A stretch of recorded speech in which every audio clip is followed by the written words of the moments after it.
tell me, how has your experience affected your view of reality? We have things like simulation theory, and also the Indian tradition that what we perceive as just Maya, a projection of our own consciousness. Where are you on all that? I would say that my experiences, including this one that I'm not going to call it samadhi because I think samadhi, it had a samadhi aspect to it. Hmm. But I would say it was more in the tradition of a kundalini awakening. I'm not even sure that these words are so important because they Hmm. are indescribable and they overlap. And Yeah. um, I would say that my view now is that there is a single awareness or presence that is the fundamental ground of being. It's the plenum. Hmm. And inside of that awareness, it, phenomena arises. And so it is, I don't call it a simulation.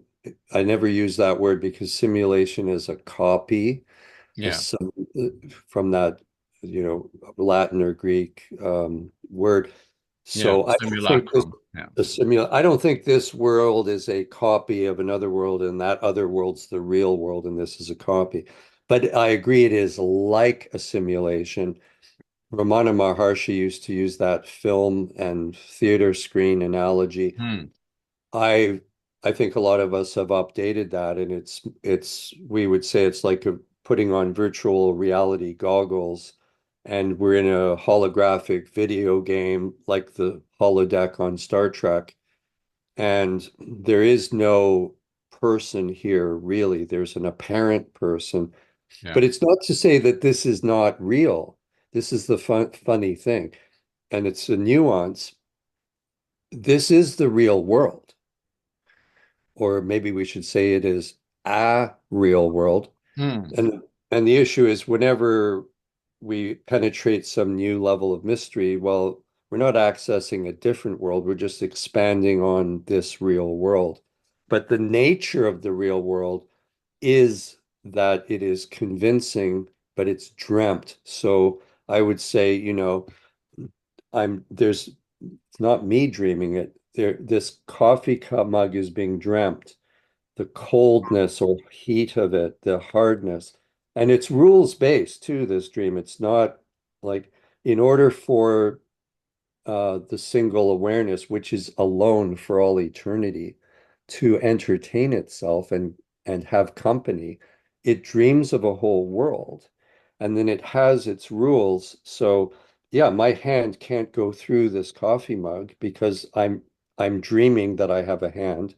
I'm Hmm. dreaming that there's a coffee mug. I'm dreaming that my hand can't go through. It's all being dreamt, and it's not being dreamt by me. So, in other words, you are an NPC, a non-playable character in my dream. I'm an NPC in your dream. Hmm. That's the level one understanding. The next level is to realize, oh, I'm also an NPC. Like it's not like you're an NPC and I'm not. We're both NPCs. We're both dreamt. Well, who's dreaming it? Well, it's not some deity that's outside the dream that's having the dream. We're not in some giant skull. It's the dream itself, dreaming itself. So we're in a dreaming. There's no noun, there's just dreaming. There's Hmm. only here and now, but there isn't even that because there's no here. How can I ever say, like, is this here? Is this here? Is that Hmm. here? There's no such thing as here, and there's no such thing as now. You can never actually say, oh, this is now, because the minute you say it's now, it's already gone. So Hmm. it's like a waterfall edge. I don't know if you've ever been to Niagara Falls, but this would be true of any Yeah. major Yeah. waterfall. There's Hmm. always a spot, right, where the tourists like to go, right where the water is going over the edge. Well, what is the edge? Hmm. The best I can come up with is it's the area between where the river is horizontal and the waterfall is vertical. There's some Hmm. sort of curve, And maybe you could say the 45-degree angle in that is the edge, but there really is no edge and it's moving. The water is moving. And that's what time is. Time is this waterfall's edge. So it's another way to put it is now is the same now as when the pyramids were built. And the pyramids only exist in the same now because we're thinking of them now or we're observing them now. Mm. Here's another freaky thing that I've surmised from my adventures. Uh, I I'm in a well, you can see I'm in a room, right? Yeah. If there was another person in this room with me, I would say to them, there's no world outside those windows. And they'd say, well, no, it's ridiculous, guy. And they'd go and they'd open the window, stick their head out, and they'd say, see, I'm seeing a whole world out there. What they don't realize is that world out there is being rendered in real time as they open the window. That's a very freaky notion because what What, that yeah. means, Quantum physicists would say the collapsing of the wave function. yeah, Yeah. it's very consistent with that. In fact, a big part of my spiritual journey, for want of a better term, didn't start with just with me having shamanic visionary brews or having classic spiritual experiences. I was really softened up by reading books on quantum physics. Mm. I'm not going to remember the names probably, but there's, oh, what was that guy? Uh, it'll come to me. There's a gentleman who's done some really good writing that is what you're alluding to, using quantum physics to explain this kind of phenomenon.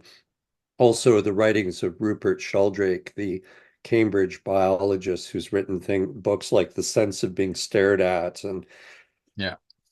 he's basically proven telepathy and things that the Richard Dawkins of the world don't want to admit to. Yeah. So actually, it was alternative science and quantum physics and things like the delay. What is that one? The delayed choice quantum eraser. That I watched some videos on that, and I'll have to that's look that one up. yeah, because we've all heard of the split experiment, right? Yeah. The two Where slit experiment. Yeah. yeah, the double slit experiment. Well, Mm. that experiment leaves a few question marks hanging. So somebody, in order to, and I'm not competent to delineate exactly what those questions were, but somebody designed a very clever experiment to address what the double slit didn't. And it's called the delayed choice quantum eraser. All And right. you'll have to if you're like me, you'll have to watch the I video. will. Yeah.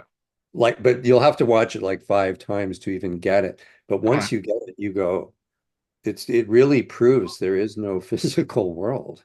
Yeah. And that matches perfectly with what I've got from yogic philosophy Yeah. and that interest sort of it's like the yogic philosophy gives me the intellectual philosophic explanation and then the shamanic practice gives me the 3D hands-on witnessing of what that philosophy is pointing at. And the Mhm. two, if I'd only had the one or the other, I never would have been convinced. If I wasn't a student of Advaita Vedanta, I would never have trusted these shamanic Yeah. experiences. Now, Well, this might be a good time for me. Sorry to interrupt. yeah. It might be a good time for me to give you my very short explanation of why I think shamanic healing works. My wife and I operate an energy Okay. and acoustic healing center in South River, where we use rife frequencies that we pass through the body Well, to that's heal. interesting. I've got a close friend who was really crippled with Lyme disease until he used the Rife machine, and now he's jumping around like anybody. Yeah, yeah, we've had some amazing results ourselves, and we're always adding to it. We just added a 1,000-watt crown speaker so that we're and some big resonators to the bottom of a massage table so Hmm. that we're passing these frequencies through the body. A lot of people of our guests or clients, they always think it's what they're hearing that's important. And I say, like, I could put some headphones on and play nice music. It wouldn't make any difference because some of these frequencies are like, they're not very nice to listen to. Oh. But we've got some results. Yeah, doc, for anyone who doesn't know, Dr. Reif was studied frequency, which is really an ancient technology.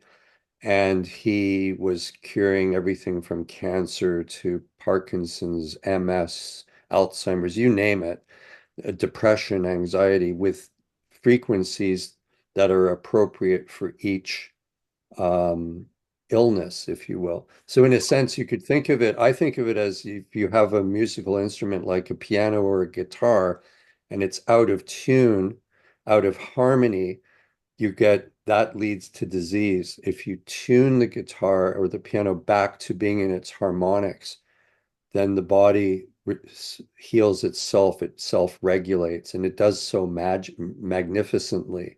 Mm. In fact, there's a story or a theory that they removed many of the church bells from Europe. They say, oh, it was to melt them down because they needed metal during the war. But I believe those bells were used for healing purposes. And I read an interesting story after this recent hurricane in the States that in the old days, when a big storm would come through a European village, they would ring the church bells, and it would take the energy out of the center of the storm. I mean, it's quite amazing if that's true. Hmm. Yeah. But yeah, so one of the things that sort of feeds into this is the experiments of Dr. Emoto, who did things like I'm sure you've heard of. He would take a glass of water, two glasses of water, fill them with water from the same pitcher. He'd write love on a piece of tape and put that on the one glass, and he'd write hate on the other tape and put that on the other glass. And after a week, he'd put water droplets under the microscope. And the water from the glass that had the word love written on it would be all beautiful and symmetrical and structured like a snowflake. And the water from the other glass that had hate on it would be all unstructured and discordant. Now, you think about the fact that your body is 70% water. What are you doing to yourself if you drink one of those energy drinks that has a word like monster written on the outside of it? Mhm. That's Yeah. been on the shelf for weeks or months. Mm. Um, so what we're doing, I think, with frequency is not it's affecting the whole body, but it's, I think, especially restructuring the water molecules to be like those structured snowflakes. Crazy as this sounds. I mean, I never would have thought I'd be saying this 10 years ago. But I think that's what's something like that's going on. I don't Yeah. claim to completely understand it, Mm. but people feel fantastic afterwards. And you might say, okay, it's placebo effect. Well, from my vantage point, everything's placebo effect because everything's appearing in consciousness. Hmm. Yeah. So that's why, like, if somebody comes to me and they say they have cancer and they haven't started a treatment, I will tell them a bunch of things that I think they might want to look into, like our frequency stuff, for example, Mm. shamanic healing, black walnut, apricot seeds, all that kind of stuff. Yeah. But if somebody comes to me, which happened recently, a friend of a friend's wife had cancer and has cancer, and she's already doing the chemo and the radiation. I won't say a word. And the reason is I don't think those things work, but if it's going to work, it's going to be because of her belief in it. Mm. For her, the doctor in the white jacket with the stethoscope is the modern shaman. Yeah. And if she believes that what he or she prescribes is going to heal her, it might work. And if I come along and throw doubt in there and say, "Oh, that's Yeah. just terrible," then I've done harm. So, I Yeah. try to. Michael Talbot talks about Trebuchet in his book, The Holographic Universe, where it was reported that this Trebuchet could heal cancer, and a patient asked to have some from his doctor. His doctor couldn't get any, injected him with distilled water, and the tumors disappeared. And then the patient read in the press that clinical trials have shown it doesn't really work anyway. The tumors came back and he died. So, That's right. I think I heard that story or a similar one. Yeah, mm, where he was in the doctor's office. The one I read was this gentleman was in the doctor's office and read that the technology that had been or technique that had been used on him years before mm, since been proven not to work, and his cancer came back. yeah, Yeah. yeah, same, So same kind of thing. that's a nice segue to my little sketch and this is just a working theory. I'm updating this all the time, but I directly work very hands-on with people. My treatments use a lot of traditional techniques. I do use a drum, I use rattles. It's all about moving energy. In fact, my wife and I last night put on a sound bath and a breath work at our studio, and it went really well. It was very beautiful. And Hmm. we have tons of um, musical instruments all over the place.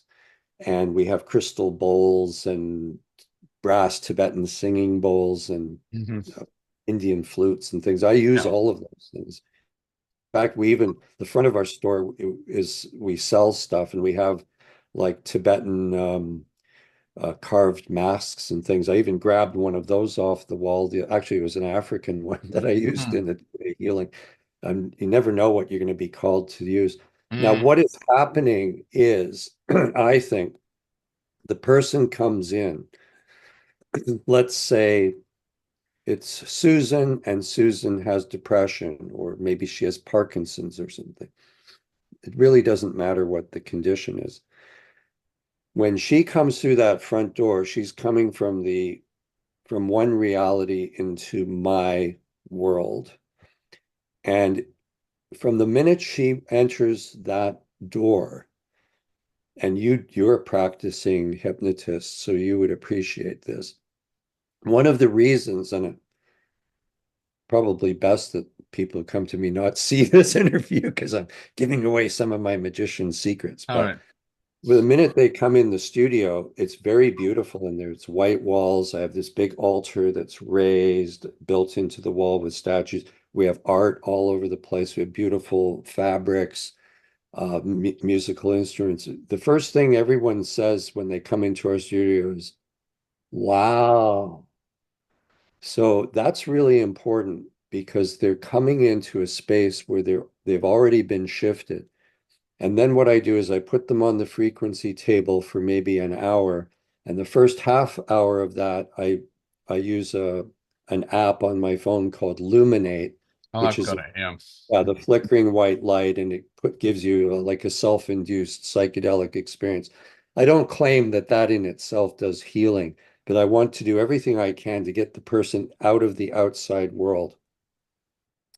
And then when they come into the main room, I have them sit for a while, and then ultimately they're going to lie on a yoga mat surrounded by different things and candles. The lighting's very important. And then I start using the drum and I start my prayer work, and I call in my spirit guides who really do show up. But you could say, well, it's in your imagination, guy. You're just imagining them. Mm. Well, I think so, but this whole world's made of imagination. Yeah, sure. So until I understood that, I never trusted. So, and then the spirit guides show me what it is, where the dark energy is to move and move out of the body. And I won't get into the weeds of that. But the point is, what are we ultimately doing? Susan has come from a world where her reality is that she has this condition, whatever it is. Let's just say it's depression. She comes in. What we're setting up is a ritual in which both she and I intensely, through prayer and ritual activities, imagine a world in which Susan does not have depression or whatever else it is. And we do that so powerfully that, in a sense, like you can't sneak up on yourself, right? So since we are the universe, since we are the infinite consciousness, These techniques are ones in which we trick that single intelligence in a way that it allows to create a new reality. So we're literally creating a new reality using the power of imagination. So we could look at that, we could examine that from a science point of view with quantum healing and all of that. We could Hmm. also look at it more artistically. My ceremonies are very beautiful, they're very artistic. And I convey very, very strongly to the person, you are being held in love. You are you are being preyed on, you are loved, you are supported. And where the when the grandmother, as I call her, comes, she is going to look into you and she's going to show me how to move this energy and la la la. And the results are fantastic. I've got people coming back to me now. I mean, I haven't been doing it for a long time, but I started by practicing on friends and I felt my gifts coming out. Hmm. And it has a lot to do with getting yourself out of the way and just listening to what's coming through. And now I'm starting to actually have paid gigs. I price it very reasonably. People get a lot more for the like I try to under promise, over deliver. Hmm. And it's kind of a wow factor.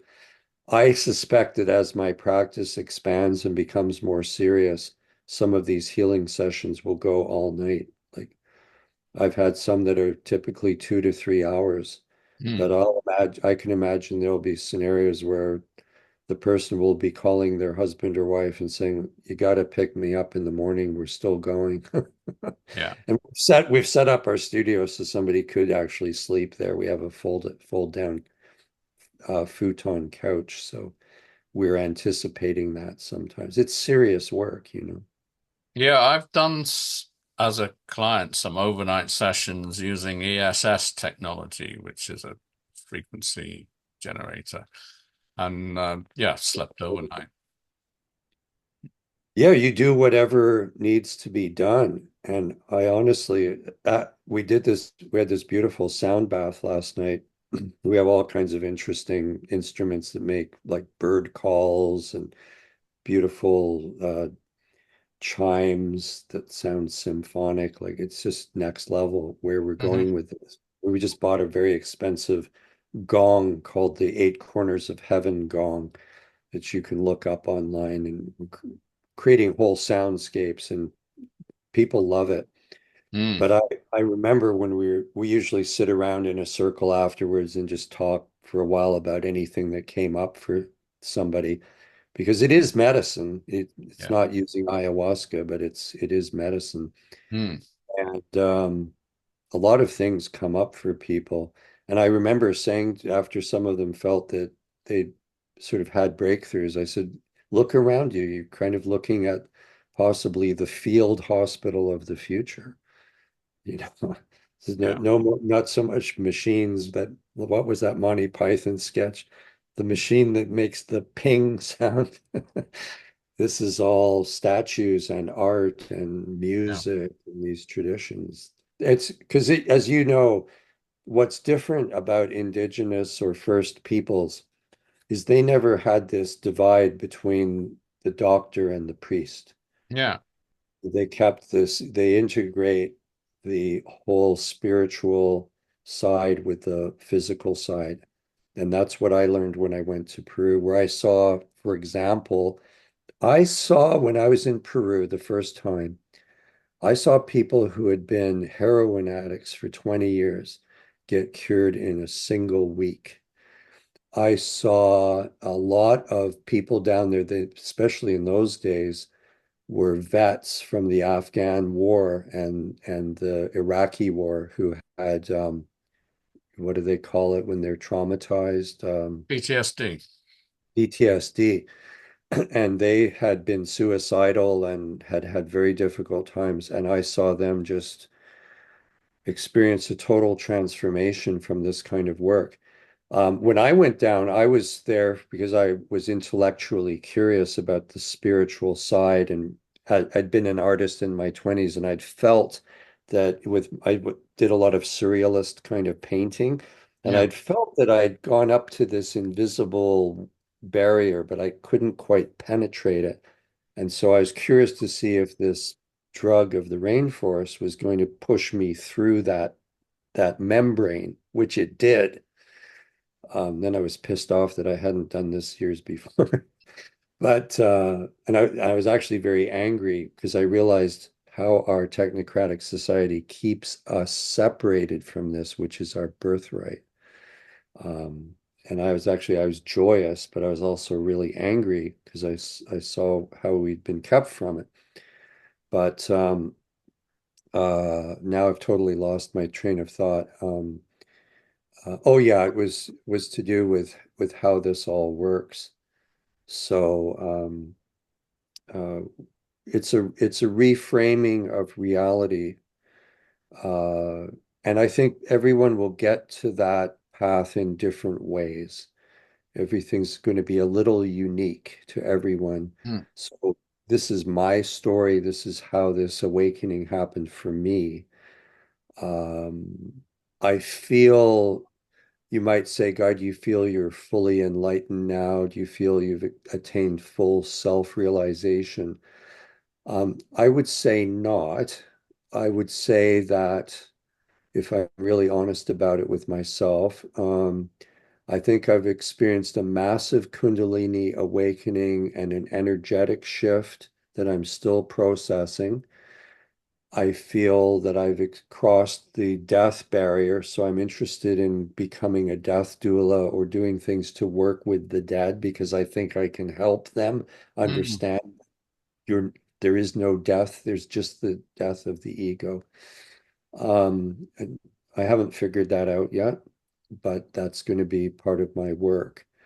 Um, I've got but a question for you. If we can change the reality of someone with an illness, a medical condition, or whatever, using energy work and through our own imagining, can we do that with wider society? Can we um, create a more just and fair and peaceful society through our own consciousness? if I thought we had to do it one person at a time, I would say that we would be steamrolled by the globalists and their technology. And I have a lot to say about what 5G towers really are and why Mm, they were put up during the lockdown, which was mm, no coincidence, in my opinion. And being a frequency healer myself, I mm. think those frequencies are a big part of the plan of mind control and physically controlling and debilitating us. But I believe in what they call the hundredth monkey syndrome, which you would know, but for any of your listeners who don't, there was some scientists on some island somewhere, and they taught some monkeys how to use a tool like a branch or something to get ants to feed themselves or some story like that. I forget the details. But anyway, they trained these monkeys in using this tool to get extra food. And then they took their boat to neighboring islands that had no contact, and the monkeys were using the tool. Uh, And I, some, I know what you're talking about. Japanese macaques who discovered if they washed potatoes, they tasted better. And then right. it spread to other islands without any contact. Yeah, yeah. And then the aforementioned Rupert Sheldrake has proven this kind of phenomenon with reproducible scientific experiments over and over and over, like ones where you take a guess at who's going to be calling you, and it's one of four people. And if you lean into it a bit, and especially if these are close friends or relatives, you will guess correctly much higher than chance. But anyway, with the hundredth monkey syndrome, as it applies to us talkie monkeys, um, I think when we reach a certain critical mass of people who awaken to what you and I have awakened to, it will simply radiate out. And I think the perpetrators of what's happening now this is why they're so heavy on the censorship, and they might even create EMP attacks, get anything to prevent us from gathering in a pub like they did for the American Revolution. Sorry, what's EMP? Oh, sorry, electromagnetic pulse. Like Mm. if you detonate a nuclear weapon in the high atmosphere, it'll knock out all your comms, all Mm. your, unless your cell phone's in a Faraday bag or something, you'll lose all your communications. And if they do that, which they could, I mean, if I Mm. was Russia, I'd be looking at that very seriously right now.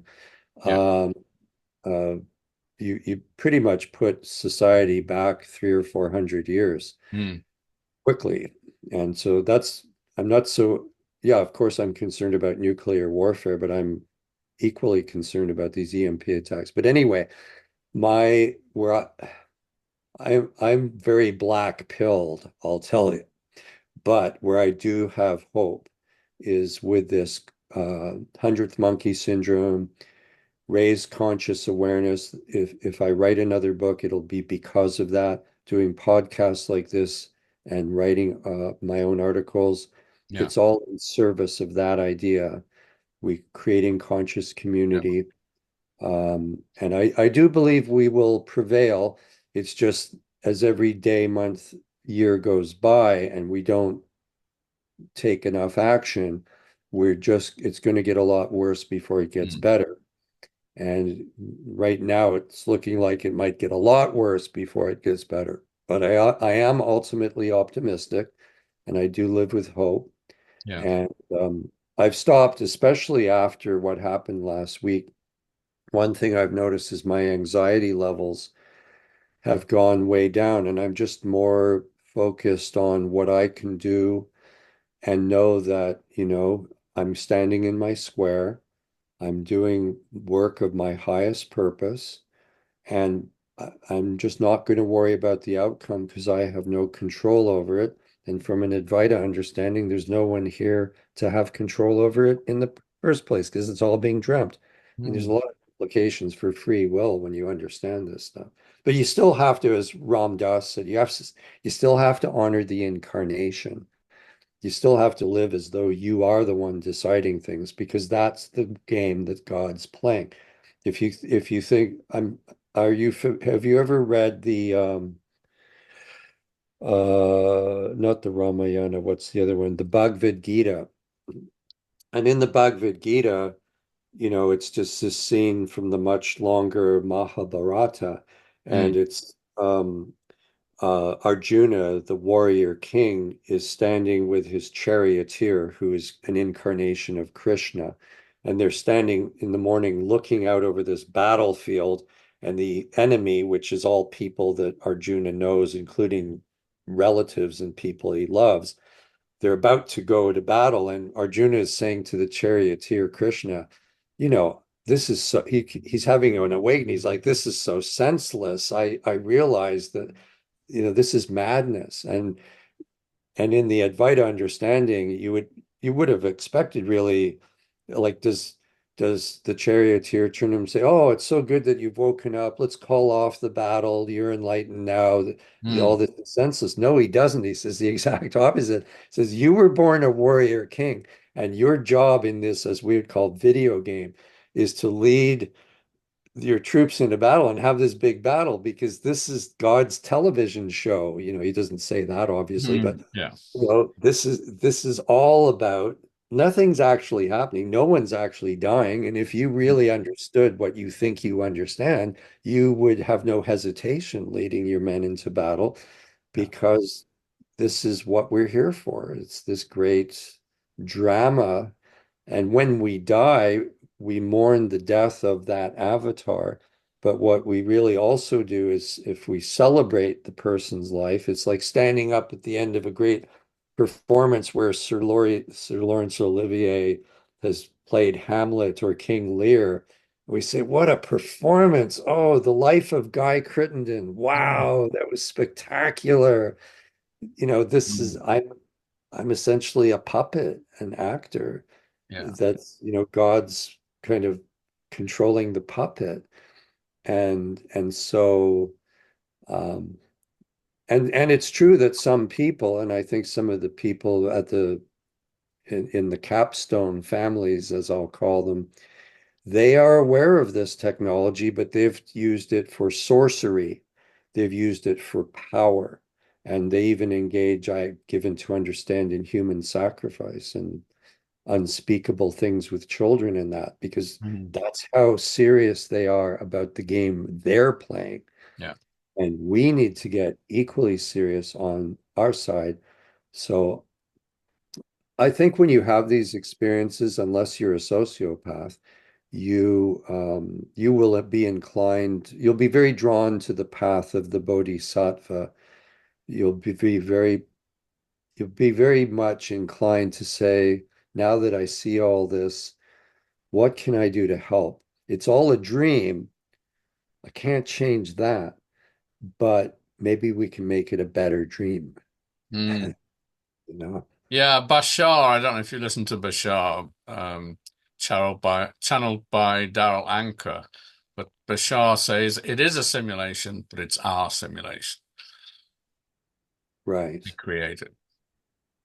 Yes, I sort of agree with that. My model is more that I'm an appearance and I'm not creating something, but definitely the experience last week, and especially standing on that deck, moving my arms and seeing the clouds kind of respond, that's really got me thinking. And there does seem to be a way in which the avatar, which really should have no power at all when you think of it, can change the dream.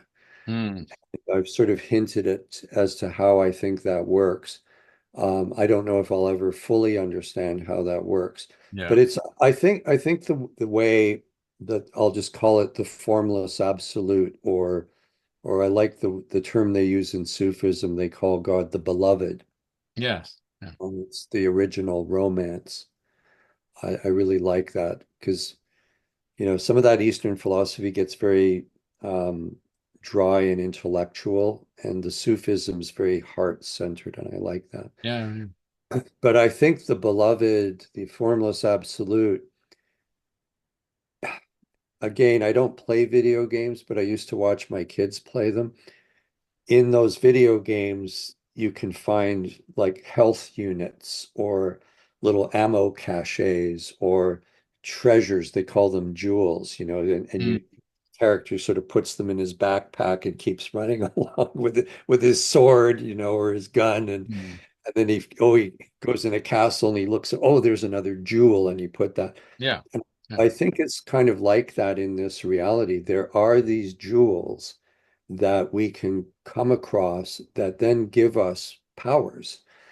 And I'll give you an example that's quite like that. I have sat in meditative states and I've seen these incredible jewels that are shimmering and just you just know you're looking at some manifestation of God, and you sort of take it in. And I was talking to a friend of mine, Daniel Schmidt. He lives in Ontario, a few hours from me, and I've had conversations with him. He operates a meditation retreat center, and he's made those wonderful inner world, outer world film series you can find on YouTube. And I think his latest one is called Samadhi. I highly recommend those films. But anyway, I told him about this, and he said, yes, he considers those to be meditation objects, and he says those pop up in accounts of Buddhist monasteries in, Southeast Asia and Mm. India. So I think these spiritual and shamanic techniques lead us to gifts that the beloved, that God has placed in the game for itself. Another metaphor that I think just popped in my mind that was very useful to me. I used to, and I still sometimes do, watch this gentleman, Leo Gura, Gura, who has a YouTube channel and a website called actualized.org, I think it is. And he was once describing he was working with psychedelics, but also meditation techniques. And he said, imagine you're walking through a labyrinth and you're trying to find, the center of it. And you're sort of making progress through the labyrinth. But imagine if every time you up level by gaining one of these jewels and having a new insight, the walls of the labyrinth move and they give you new challenges. And so you thought you had it figured out, but oh, now you've elevated the game. And it has occurred to me, and this is a bit solipsistic, but imagine it. I've actually had, it's kind of like a Philip K. Dick novel.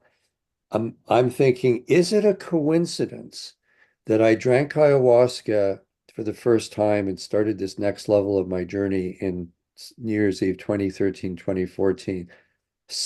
And then I made a lot of progress. And 6 years later, or roughly, the events of 2020 happen. Isn't that like the labyrinth walls moving? And it's like, okay, guy, you had the game figured, you conquered that boss in the video Mm. game. Now let's test you at a higher level. Imagine now that the world is a Hunger Games world in which Yes. a sinister elite is Mm. poisoning the population and putting up sinister technology everywhere. I mean, you got to wonder, like, was that created for this avatar in this video game? Did I somehow generate Yeah. that? Did a whole bunch of us generate that? I mean, Is there an end to the game, or does it go on and on and on? I think it goes on forever. I think it's eternal. I don't think there's any point to it other than that the formless absolute is alone forever. And I don't think there's any such thing as time and space, really. The universe could be Mm. smaller than the head of a pin and also infinitely large. But um, I think it could be, and now I'm referring to some of Jason Breshears' work on archaics, which is a story for another day, but he thinks that what happens is there's these like 6,000 year um, video games, so to speak, that plays out and then there's a reset and it starts all over again. So maybe there's a kind of like flood or creation myth and the elites go underground and Mm. then the surface of the earth is put back to hunter-gatherer society level. Mm. The game starts again and then the what are perceived now as gods, like cargo cult gods, emerge from their hidey holes underground Yeah. and then they introduce technology and the whole thing starts again. And I'm very open to that. And I think I've been following some of the Tartaria stuff and I'm not sure about it, but there's some really weird anomalies in the stories of the giants and all this stuff. So I think that might be the case. The Cabbage Patch babies are interesting in that sense too, that the world's been depopulated and repopulated many times. Maybe, this isn't the first time we've had iPhones in this. Like, who knows?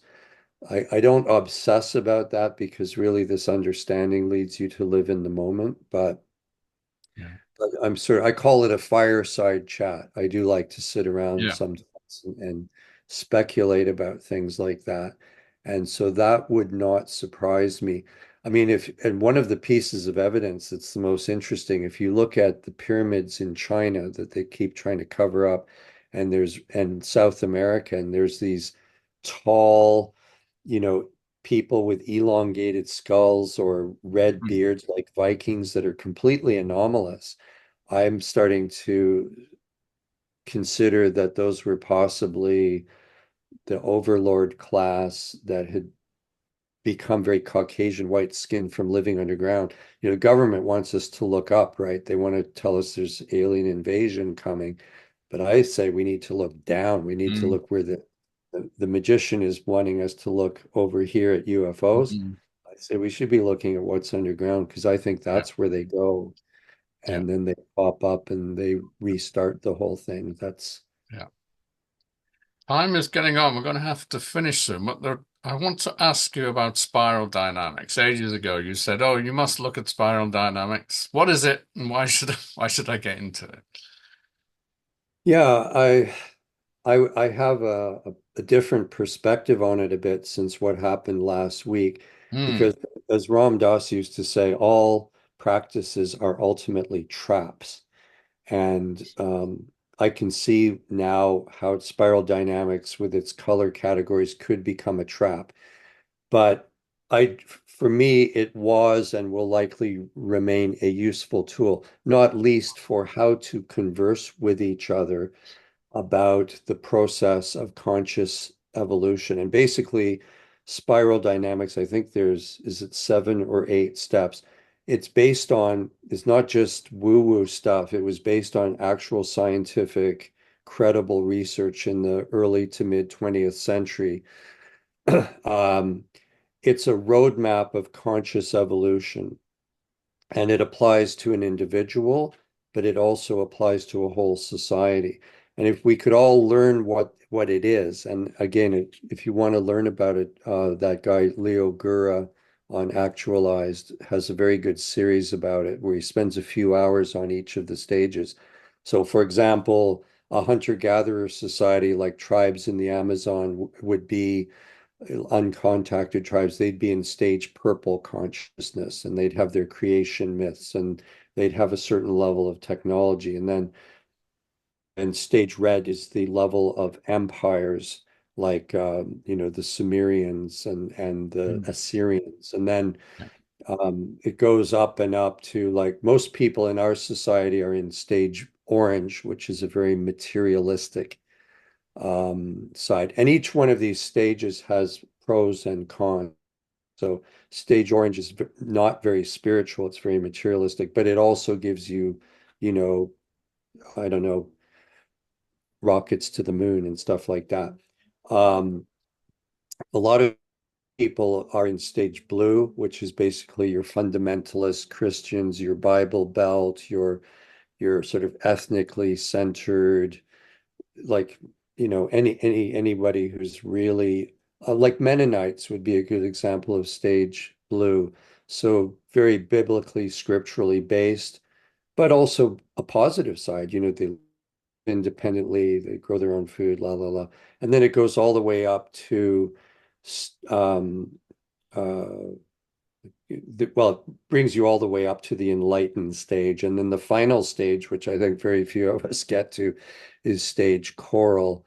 That would be a Buddha or a Christ, or in my case, I think a credible person who lived within my timeline is Neem Karoli Baba, Maharaji in India, who I've read about 6 or 7 books about, and I feel that I encountered him in the astral realm.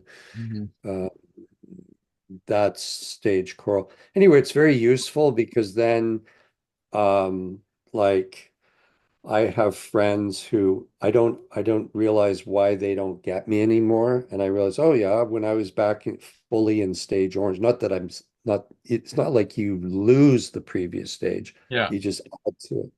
When I was in someone in stage orange, they're going to want to sit and have a beer in the pub and talk about mortgage rates and the economy and whether they like this politician or that. That's like what we think of as the normal world.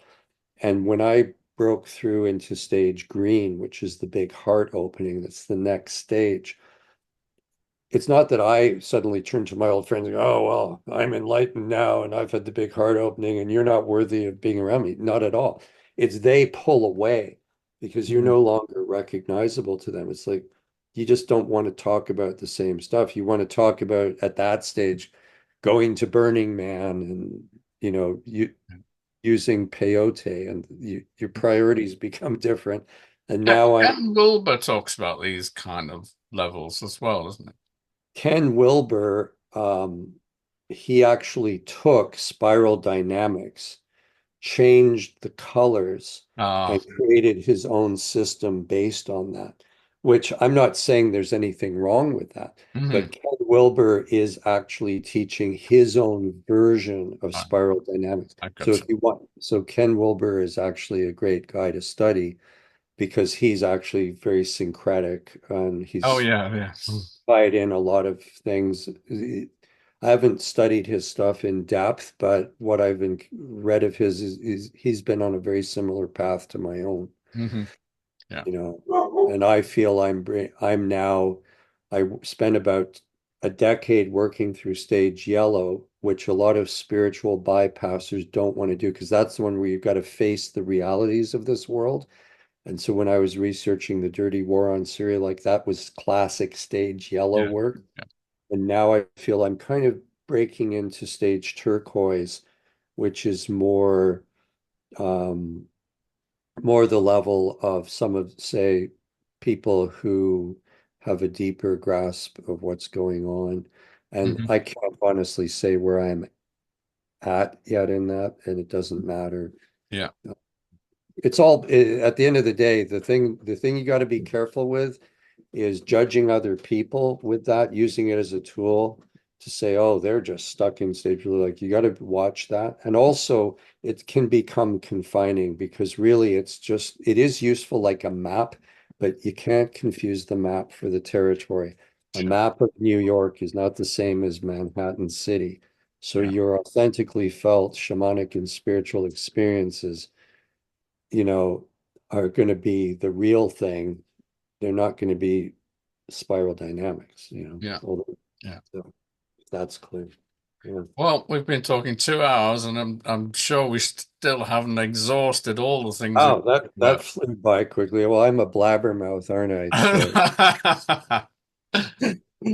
So it's really I've really enjoyed reconnecting with you this way. I've have very fond memories. For those who don't know, Dennis and I were on the same ship on the Nile. My wife and I were on our honeymoon. Mm, So we had this wonderful spot at the front, and we kicked around and joked yeah. together, and we had this whole thing going with puns. I still remember you make cracking me up that time. We're at a restaurant, and there was a guy who was kind of like a whirling dervish with a costume that illuminated Hmm. and spun around with colored lights. It was one of these shows for the dinner audience, and he had a device in his hand that he could press a button to turn the lights on and off. And I said something like, "I wonder what that is that he's holding." And Dennis, you said, "I hope it's not a detonator." Yeah. I just literally the wine or whatever we were drinking sprayed out of my. It was so unexpectedly funny. Yeah. You That have, could you have have a been the very good sense of humor. could have been the end of us both. I guess that's pretty politically incorrect. You just had to be there, folks. But yeah, it Yeah. was. Yeah. Well, this has been lovely, Dennis. It So has. I'll keep you. I'm looking forward to sharing this podcast with my friends because I've told them I don't want to tell the same story to 20 different people, to suck all the energy out of it. But I Yeah. thought if I Yeah. can send them the podcast, that'll be great. Yeah. And then I'm sure we'll have other things to talk about in Yeah. future. Thanks for tuning in. You can find more information about Guy Crittenden at hypnosis.co. You can find more information about Dennis Richards at lightenup.coach. See you next time.